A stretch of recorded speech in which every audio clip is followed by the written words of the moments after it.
Fala meus amigos, estamos começando aqui mais um vídeo do canal e o tema de hoje é esse que está no título aí, tá? Qualquer coisa pode ser arte. O Roger Scruton, que é um filósofo conservador inglês, ele acha que não, tá? Ele acha que nem tudo pode ser arte e ele está fazendo uma crítica de uma certa generalização do conceito de arte que existe aí no mundo recente, né, nas últimas décadas. E, enfim, a gente vai falar um pouquinho sobre isso aqui a partir de uma frase que o Fronteiras da Web colocou lá no Instagram, uma frase dele e também uma descrição que fizeram lá, tá? Então aí para poder refletir essa frase, falar algumas coisas aqui, quer dizer, na verdade eu já fiz vários vídeos aqui falando sobre isso comparece em maior ou menor medida em vários vídeos, né, que eu já fiz aqui. Nas minhas reflexões aqui também pessoais, nos textos que eu já fiz, que eu já publiquei, que eu continuo fazendo, e nas leituras também que eu faço. Então, quer dizer, é um tema bastante frequente aqui, e ao mesmo tempo eu vou fazer então uma divisão aqui rápida para fazer algumas ponderações não tão detalhadas, porque é um vídeo aqui de 20, 25 minutos, sobre esses três tópicos rápidos aqui da questão, que é a noção de arte, a noção de beleza e a noção de gosto, tá? Que são três questões aí que estão bem implícitas e explícitas, tá, nessa questão da arte aí que está levantada por ele, tá? Então, pessoal, é isso. Antes eu deixo para vocês mais uma vez aqui a dica do meu novo livro de poemas, tá do outro lado de cá, tá? É meu terceiro livro de poemas, meu quinto pela Multifoco, meu nono livro no total, tá? E, enfim, quem quiser entrar em contato aí pelo Zap, a gente tenta conversar aqui a despeito da nojeira que eu sigo vivendo, tá? Enfim, pessoal, então é isso, né? Qualquer coisa pode ser arte? O Roger Scruton acha que não. Vamos refletir isso aí. Eu tive acesso a primeira vez a esse autor, inclusive vendo uma vez um vídeo do Henri Bugalho, que tem um canal aqui no YouTube também, e ele comentou, não conhecia esse filósofo, né? Um filósofo atual e é conservador, tá? E aí, de cara, já dá para entender o porquê, né, que ele tem essa visão, quer dizer, ele é contra essa perspectiva moderna e pós-moderna da arte.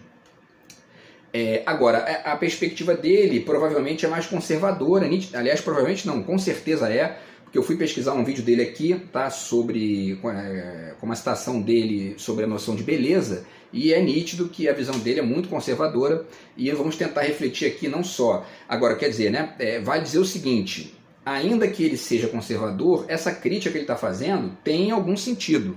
Não é totalmente descartável, muito pelo contrário, ele está ponderando ali um detalhe importante da nossa época, do nosso tempo, da atualidade, tá?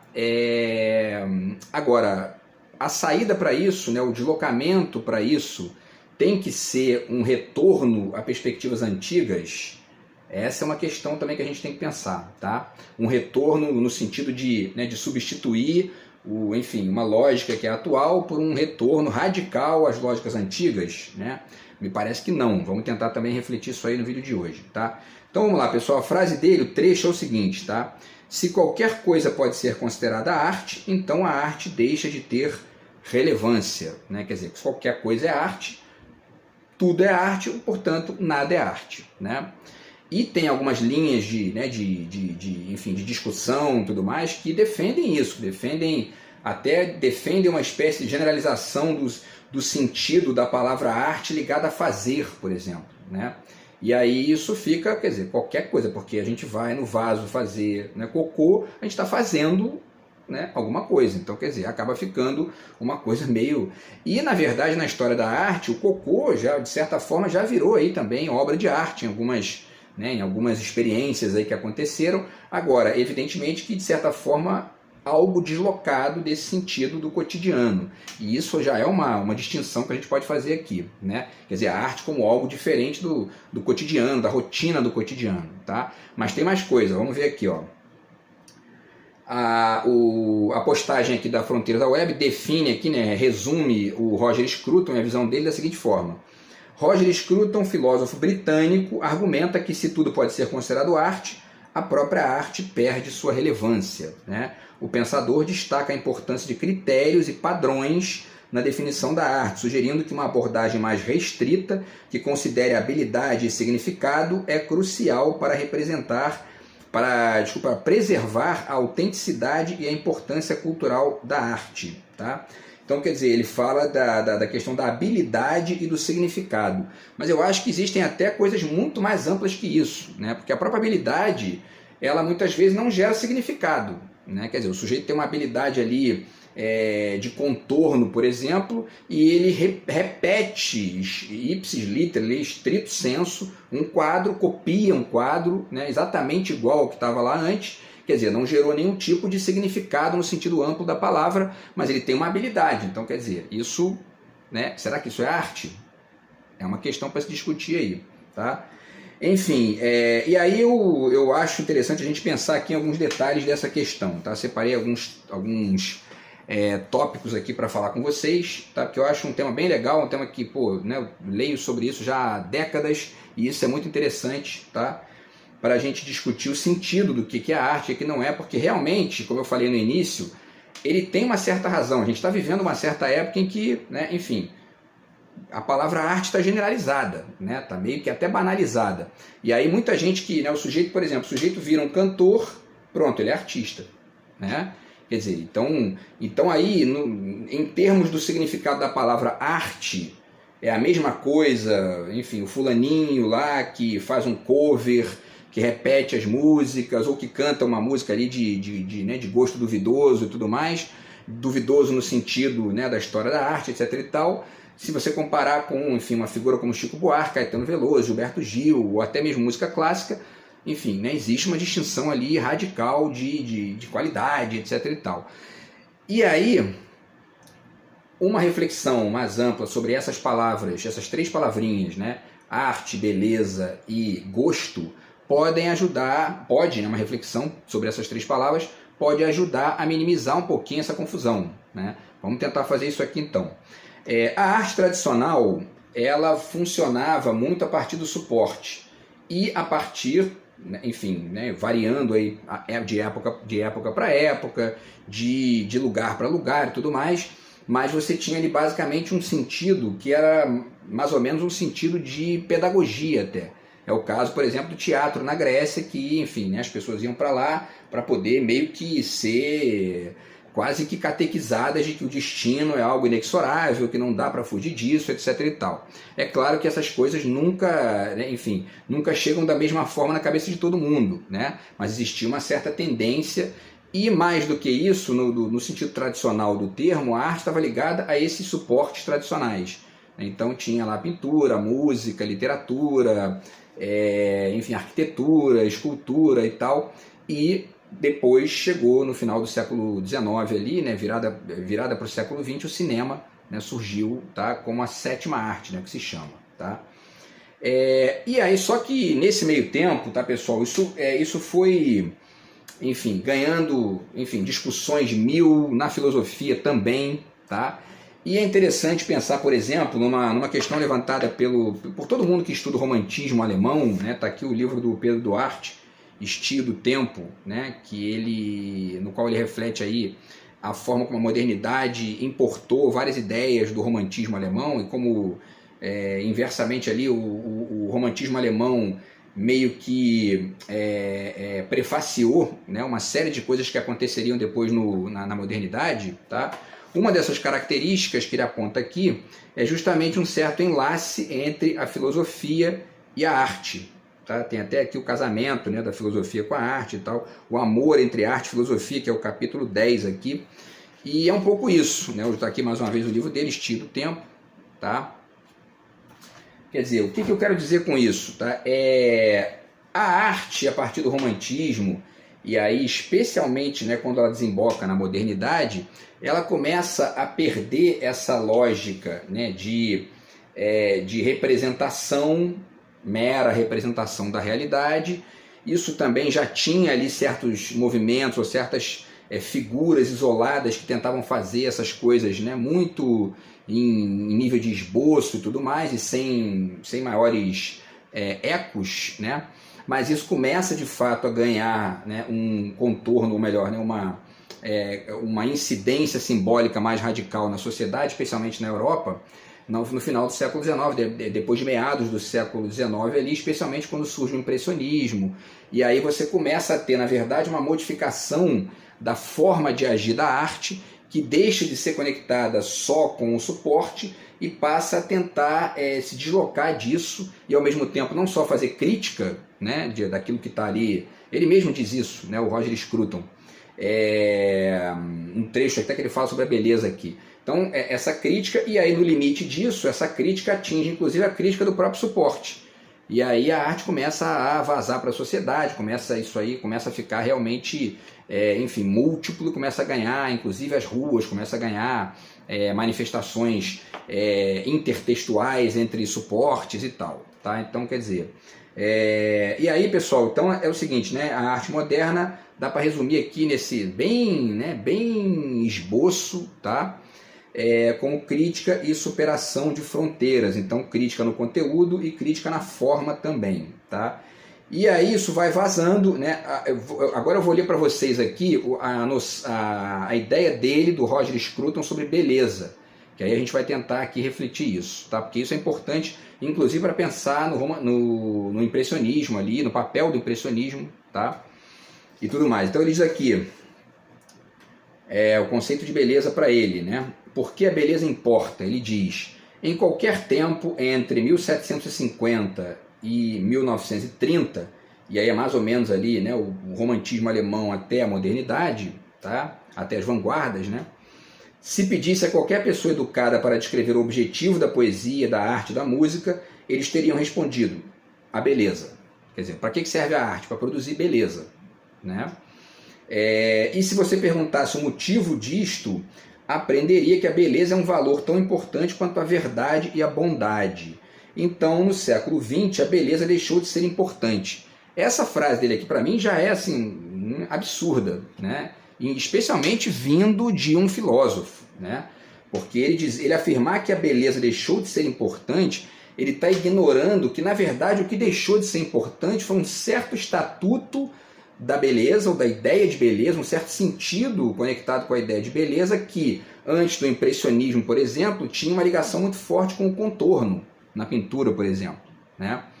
E aí, a partir dessa crítica do contorno que os impressionistas fazem, com aquela pintura em chuvisco, e que vai chegar de maneira radical no Van Gogh, no Cézanne, né? Vira mancha, vira ondulação, e aí no século XX isso vai, né? Enfim, o cubismo do Picasso, por exemplo, né? A figura tridimensional é chapada, e aí as formas ficam todas... Tem muita gente, né, no senso comum que olha para isso e fala, pô, isso é fácil de fazer, o cara tá aí vendendo uma pintura por milhões de dólares, uma coisa que eu faço aqui no quintal da minha casa. A questão é que ele foi o primeiro a fazer, e outra, que é muito importante para demonstrar o equívoco do Roger Scruton. O que o Picasso está apresentando ali, o Van Gogh, o Cézanne, estou falando da pintura, né? Todas as artes passaram por isso. O que ele está fazendo ali é, na verdade, tentando superar um dilema e uma espécie de... uma limitação, né, da estrutura que ele está usando naquele momento, né? Então o quadro, se o contorno é uma regra da pintura e eu quero criticar isso, eu quero, enfim, avançar nisso aí, eu tenho que tentar fazer esse contorno dançar. Até porque eu tenho até uma touca minha aqui, que tem um verso meu que diz, né, o contorno é o disfarce da imagem. O que eu quero dizer com isso? O contorno é o disfarce da imagem. Por quê? Porque o contorno ele é a imagem parada, mas a imagem não existe só parada, né? O cinema está aí para provar isso, e a vida está aí para provar isso. Então, quer dizer, e aí esses pintores tentaram fazer movimento na tela parada, né?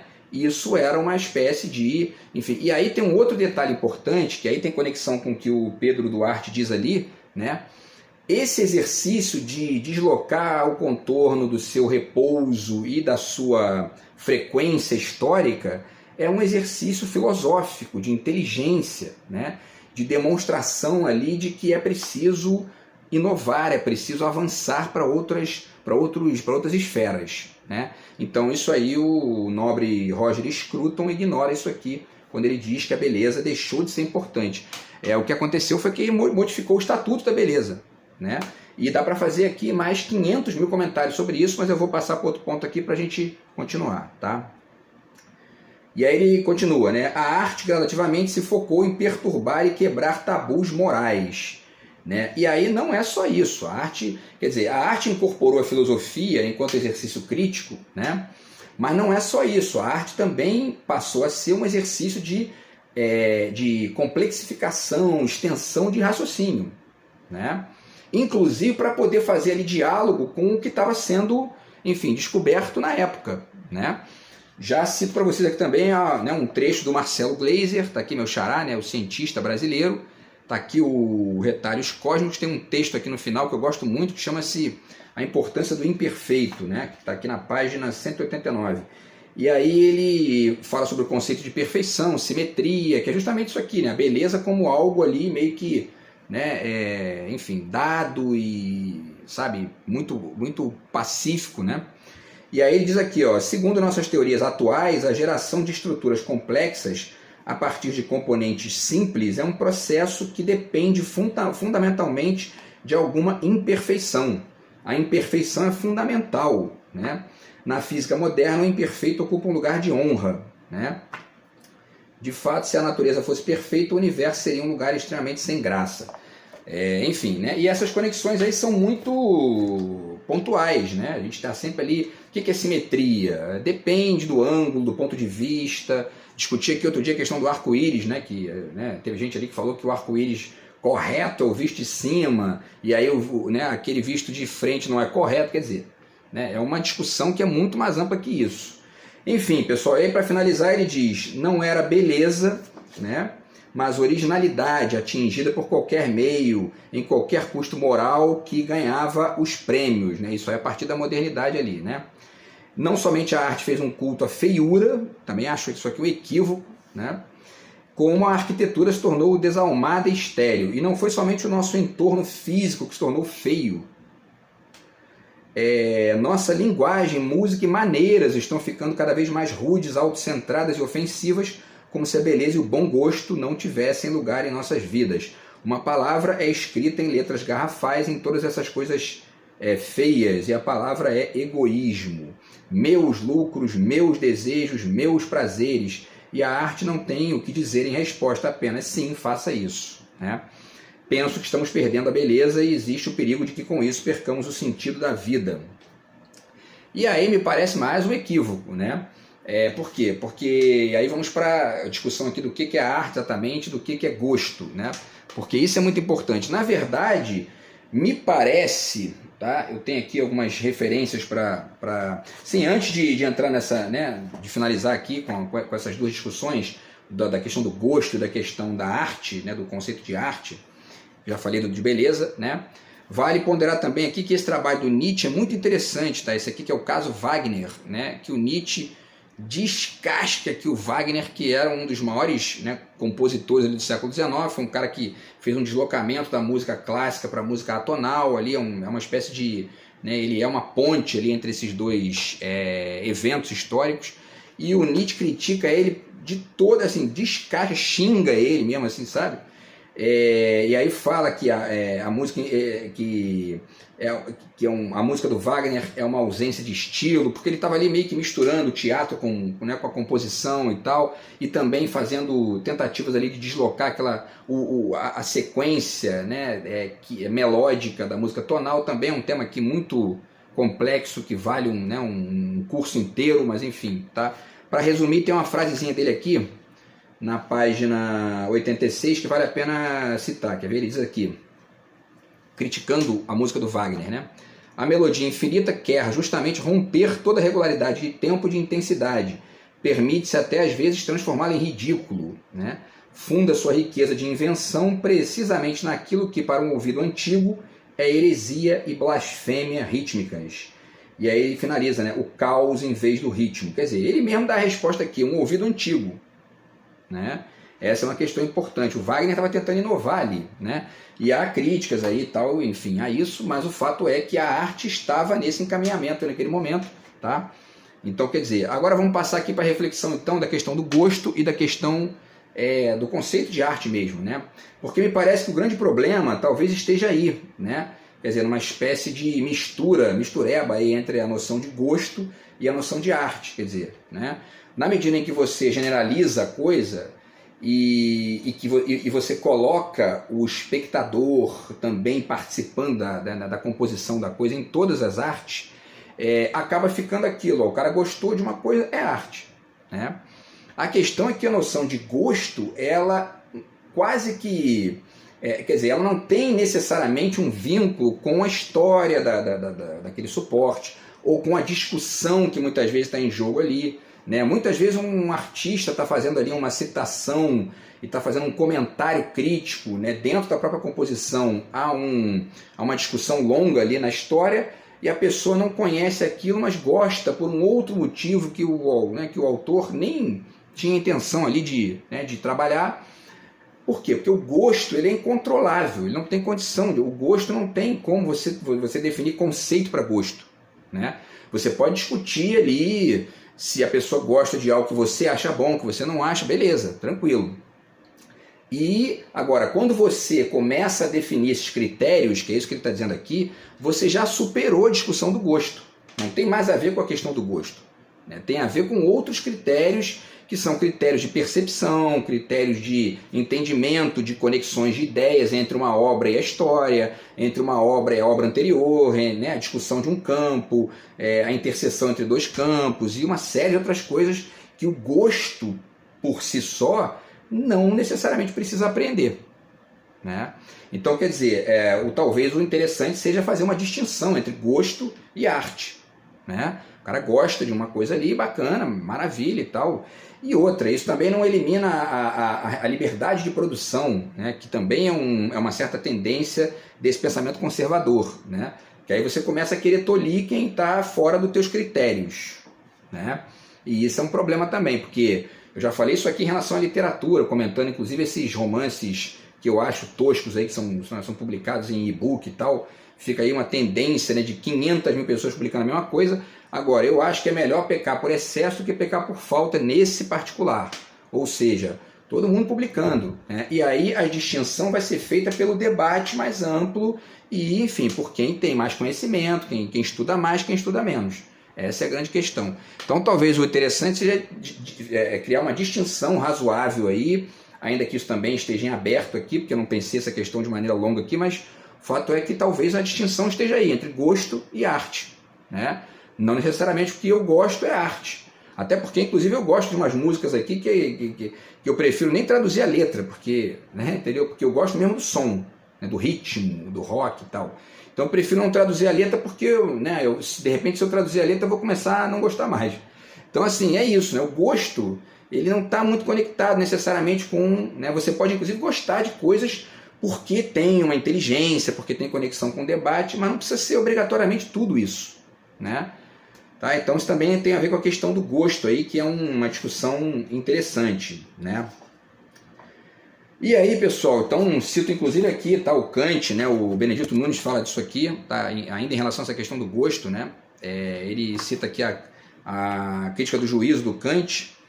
E ele diz aqui, né, que ele cita a famosa frase do Kant que diz, né, na crítica do juízo estético, né, é belo o que é reconhecido sem conceito como objeto de uma satisfação universal. E aí talvez seja o caso de dizer, né, que no caso do gosto, é belo o que é reconhecido sem conceito como objeto de uma satisfação pessoal, né? É a sua satisfação pessoal e aí você acha bonito porque você gosta, né? Isso se conectou com um debate mais amplo, que tem a ver com a história, tem a ver com política, tem a ver com estética, tem a ver com filosofia, tem a ver com cada campo ali no seu debate mais complexo, e você se interessando por isso, aí você já está entrando numa seara que é a discussão da arte. Talvez seja uma distinção legal de fazer, tá? E aí, pessoal, para finalizar, tá? Porque inclusive tem aqui algumas...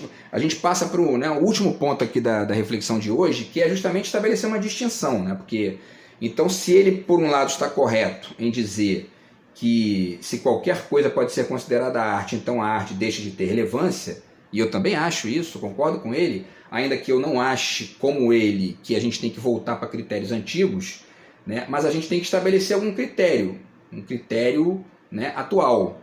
Que critérios seriam esses, né?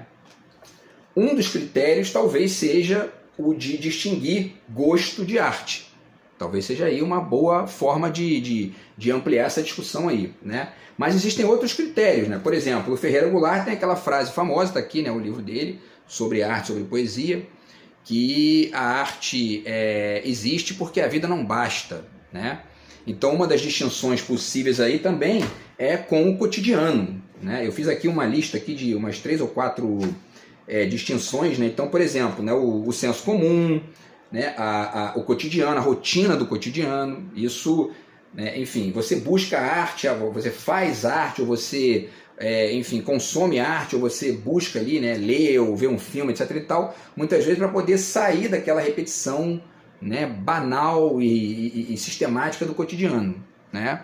Mesmo que para poder ver coisas que têm a ver com a vida cotidiana, mas a partir de uma perspectiva ali que, por exemplo, num livro você tem ali uma descrição melódica, num filme você tem, né, a música de fundo, tudo isso, enfim, altera um pouquinho ali aquela realidade que você fica muito acostumado a ver. E também tem um outro detalhe, você pode levar essas coisas para a sua própria vida também, né? É o que o próprio Nietzsche falava, né?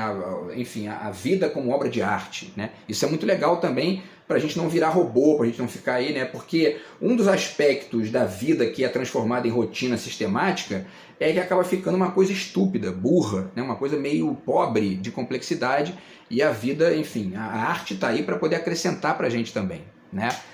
Um outro critério que a gente pode usar também enfim, a falta de respeito com a vontade dos outros, né? Isso também é muito importante. Eu vi uma peça do Michel Melamed uma vez que ele interagia com a plateia, mas ele dizia, olha só, quem não quiser participar, avise, porque isso aqui não é coagir ninguém a participar. E é importante, porque a gente tem uma certa tendência da arte moderna para cá de incluir o espectador a qualquer custo, né? E às vezes isso gera coisas muito problemáticas de baixo nível e tal, e não é legal isso, tá? Agora, então esse é um outro critério aqui. E para finalizar, pessoal, existe um último critério, tá ainda nessa discussão do que é a arte, que eu vou deixar para vocês aqui, tá? Como essa última dica aqui do vídeo de hoje, que tem a ver, depois eu até faço um outro vídeo para poder falar de outras coisas aqui, mas esse último critério está implícito, ou talvez até explícito, nos versos de uma das músicas do Titãs, que é aquela música chamada Comida, né, que todo mundo conhece, quer dizer, a gente não quer só comida, a gente quer comida, diversão e arte. Essa frase diz muito aí de uma distinção importante também que a gente, enfim, acaba vendo no cotidiano, né, e acaba experimentando na vida. Porque se a gente não quer só comida, quer comida, diversão e arte, nessa distinção que ele cria aqui, que é uma distinção interessante, é porque diversão e comida são diferentes de arte. Né, são diferentes de arte. Então, quer dizer, é uma distinção interessante também, porque a necessidade básica, essa necessidade básica que a gente tem de comer, né, e até mesmo de se divertir, no sentido ali de ter prazer e tal, são necessidades básicas, necessidades fundamentais ali, e no nível intelectivo, no nível filosófico, etc. e tal, a diversão é aquele momento em que a gente rebaixa a capacidade crítica, a capacidade de reflexão, a capacidade de observação das complexidades do mundo, e aí a gente acaba ali só se divertindo mesmo, tendo prazer, e legal, bacana, ótimo. A vida também é isso, muito isso, né? Mas é legal que a gente possa também ter acesso a coisas bacanas que façam a gente pensar, né? E aí é o papel da arte, né? Então a gente não quer só comida, a gente quer comida, diversão e arte. E a arte é esse momento, enfim, esse exercício ali de não só de crítica, mas de inovação, de deslocamento, né? E ao mesmo tempo de respeito, mas também enfim, de tentativa de pensar alternativas ao que está ali, muito repetitivo e tudo mais, tá? Então essa é uma boa distinção que, enfim, que pode servir para poder, inclusive, melhorar um pouquinho a discussão sobre o que é a arte, né? Que está realmente, nesse ponto eu concordo muito com o Roger Scruton, essa ideia de arte está muito generalizada, muito banalizada, né? E é preciso a gente tentar aprofundar esse debate aí, tá? Então, uma das alternativas eu estou ponderando aqui, deixando aí para reflexão dos amigos aqui do canal, dos inscritos e tal, que é isso, né? Gosto é uma coisa, arte é outra. E a beleza ela tem conexão com essas modificações aí de de contexto, né, na história da arte, tá bom? É um tema que dá para falar muito mais coisas, a gente de repente volta a ele aí nos próximos vídeos ou eventualmente no futuro aqui no canal, tá bom? Um grande abraço aí, tamo junto, fui!